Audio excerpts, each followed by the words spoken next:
Hey, hey, hey! Kakain tayo ng masarap, no? Hindi ko pa na-try dito eh. So, pag ako nagbabakasyon, ang isa sa target ko pag nagbakasyon ako eh, matutunan yung isang food culture ng isang lugar. At based sa Google search, no? Itong Rice Cafe is isa ng institusyon dito sa Hawaii. Hindi siya masyadong puntahan ng tourist, pero dito kumakain ng mga taga-Hawaii. Cash only, no? Medyo mahirap ang parking, so binaba na lang ako ng asawa ko, mag-ikot-ikot muna siya. Sa kotse naman kami kakain eh. So, ayan siya, Rice Cafe. Kasi na. Ito, Rice Cafe. Ayun, no? Pasok tayo. Classic. Cozy ang aesthetic niya. Ayun ang, so araw-araw iba ang menu. Yun ang today's special. Gusto ko sana prime rib with lobster, pero ang meron lang crab legs. Hindi ako masyadong mahilig sa crab legs eh. So prime rib tsaka salmon. Menu. Lakas maka 70s, no? So cash only food, no? Cash only business, I mean. Pero let's support local. Palagi ko, grabe yung service nila mga tol, no? Hindi ko isang sandal lang sa isang fried rib, pero ang bigat nitong bit ko, halos hindi ko pag-away ha, parang halos kusunod sa bit ko. So ayun ang hapon. Ang gwapo-gwapo ko yung kasama. Hi Charles! Dalawang pagkain lang to pero ang bigat to, tingnan mo. Are you a local here? Oh yes! Ganun na siya katayo. Pangalimutan kong ano, kung inumin, dahil ka muna ng tabi nila din. Kasi nila tayo sa park next month. Sa bahay. Ba't hindi sabi nila din? So ito yung rinent namin sa sakyan, Jeep Wrangler. No? Pangarap ko magkaroon ng gantong kotse pero sa sitwasyon namin ngayon, hindi ko practical sa doon. So, experience talaga. Hi pa! Hi! Basta! Hey, hey, hey! Kakain kami ng gwapo kong kasama. Gwapo ba tayo? Hindi naman. Para sa'yo. Yeah. So, bumili kaming food sa Rice Cafe, no? Dalawang items lang yung binili ko. Nagulat ako sa bigat nung Serving.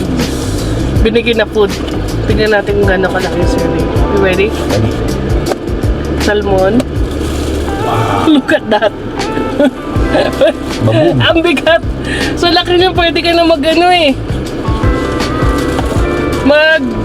Luto ng sinigang sa dami ng ano. Serving. Grabe ang bigat oh. Tapos may kasamang mac and cheese and rice. Pag may list sa mac. Yeah, parang yung isang buong ano, di ba pag bumili ka sa grocery malalaking habayon, yung buong salmon, parang isang kalahati mismo yun. So yun yung akin. That's sa'yo, Charles. Ang specialty nila, ito ang pinaka-specialty nila, Specialty. prime rib. Medium to kasi alam ko di mo masyadong bet pag medyo pink. Hinigild ba nila? Yun ang ko ano yan. O ibibigay nila sila. Okay. Parang ano. Ano to, sauce? Oh, thank you. So let's eat. Itong bahay, no? Yeah. Pero parang tagal na nyo dyan pagpasok mo sa loob, talagang vintage na vintage yung dating. Parang bahay lang. Hindi naman, pero parang local business. Malinis, no? Ang ganda ng ambience.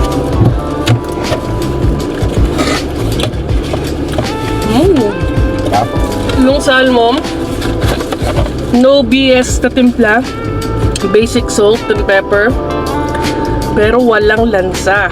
Medyo kasi Filipino, sanay ako yung madaming ano na timpla.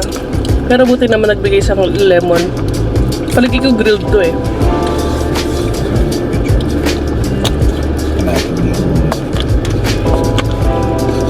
Buti nakahingi ako ng toyo sa 7-Eleven. For the... Kasi pag gusto Ito, binigyan ako. Itong toy na to. Dito to. para dyan. Sanay ako sa isda, no, sausawan is toyo mansi. Hindi pa natin yan. So, ang linis ng lasa ng fish, maano, yung walang lansa, fresh, no? Ang sarap. Sarap. Alam mo yung lechong baka? Yeah. So, yan ang prime rib, no? Laki din, no? Parang ganun yung Halos ng kilo yan. pagkakalasa niya. Sige, iwan mo na lang. Okay. Tapos buksan mo yung sauce mo. Wala pa ng sauce. So, salmon. Buhos mo lang, pwede. Saka ano? Ay, hindi ko hindi ba? Tingnan mo naman, no? Flake. Nagpe-flake siya. Pero hindi siya matigas. Easily flaky. Pero hindi undercooked. Perfect bite. God. Oh, good. Ang taba ng salmon. Oh.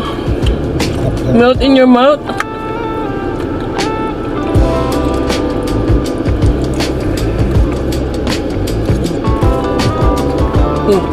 Sarap pa. Lagi dito nawawala ka sa camera. Teka lang, size ko na yung... Kaya wala silang lobster. Out of stock? Oo, Ubus na. Depende ata. Macaroni salad.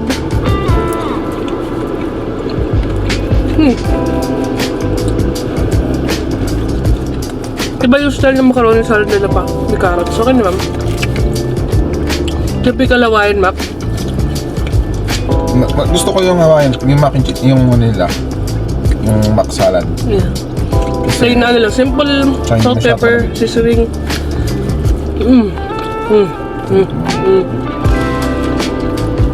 Just good fish. Medyo kinakabahan ako more din ng mga isda sa mga restaurant kasi minsan talagang hindi sariwa. Pero this one, fresh. Ito ulit. Prime rib. Prime rib. Kanya Go. ba? Hindi ka kita sa camera. Sino kausap mo dyan? Tarinig ko! Iwan mo ako. Wait. Ay, hindi ka kita sa camera. Ano ka ba? Parang kang BJ dyan. Edit mo yun, ha? Okay lang yan. Bakit?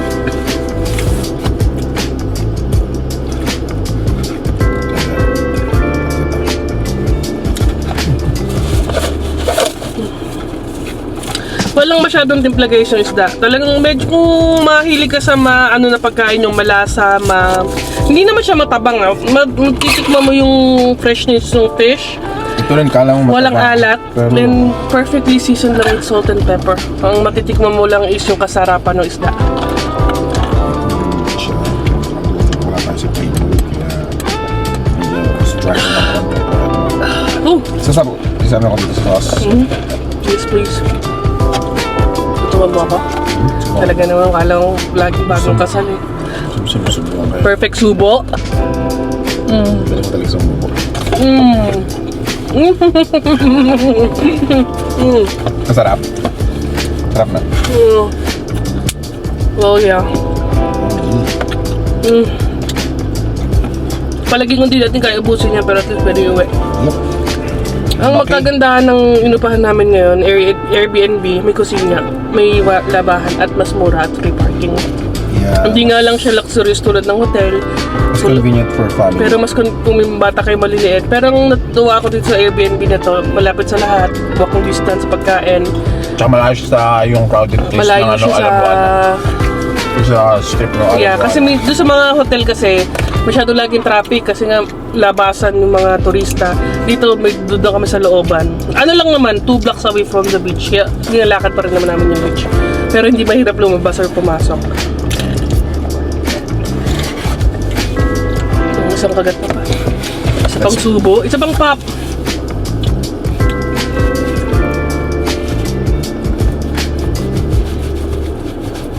Lagyan natin yung toyo na. Masarap pag may toyo na. Mainit pa ba? Oh yeah.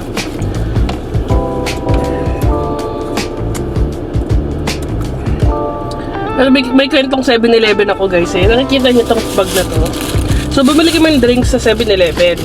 Ngayon, pag pupunta kami dito sa Hawaii, ang isa sa paboritong pagkain ni Charles sa 7-Eleven yung pork hash na parang pork hash ang tawag pero siomai itsura.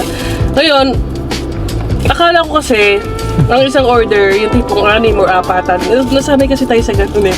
So tinanong ko nung kahera ilan, sabi ko, literal na isang binigay. Sana pala tinanong ko kung... Kasi dun sa presyo pala, dun sa nakalagay sa pork hash, $6.99. So inisip ko, isang piraso, 690 lang yan? Hindi ah. Hindi naman. Perfect subo. Kulang. Hindi. Ang laki na parang nakakakalambot. Hindi naman siya natin damahal kasi ayoko naman ng ganung karne para ako kumakain ng slime. Pilingin nyo. Malambot, tender. Hindi mo kailangang nguyaan ng masagal. Oh, malaki lang yung cut ko ata. Ayoko naman lagyan ng masyadong melt in your mouth kasi parang wala nang... So, parang ganito yung ito yung pagkagat. no? Mas grilled lang yun ano.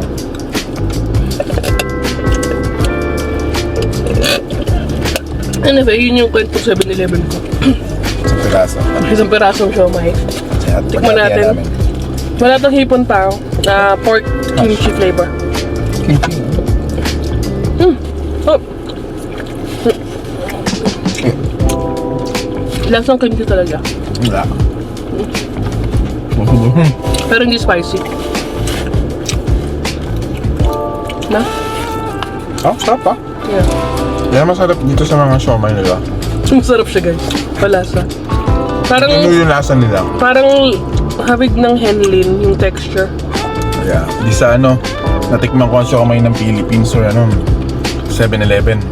Mas masarap dito. Masarap dito sa iba yung supplier, no? Yeah, hindi, tsaka... Pero sa Pilipinas, ang gusto kong siomay doon, henlin o kaya... Ano yung isang sikat? Siomay house? Hindi, yung sa mall. Yung nakalakihan natin. Siomay house kasi bago-bago pa. May bonus, so 7-Eleven na, meron silang Hawaii exclusive Slurpee. I think, Hawaii exclusive. Ang flavor niya is mango sticky rice. O, di ba? Teka, Mas Thailand dyan. Oo nga eh. Galing nga. Kasi, siguro meron sa Thailand. Pero anyway, ang Yung ini-imagine kong flavor lasa, na oh yeah, sa Thailand. dessert nila to. Yeah. So, tikman natin. Kaya i-imagine ko mo yung lasa ng mangga, tsaka ng sumo. Sticky rice. Lasa mangga. Na may coconut. Okay naman. Siyempre lasang artificial, no? Pero hindi siya yung tipong mapapamawi ng uhaw. Kasi matamis siya. Para ka nag-shave ice. Medyo matamis siya masyado para sa akin. Lasang air freshener. Tingnan, ayun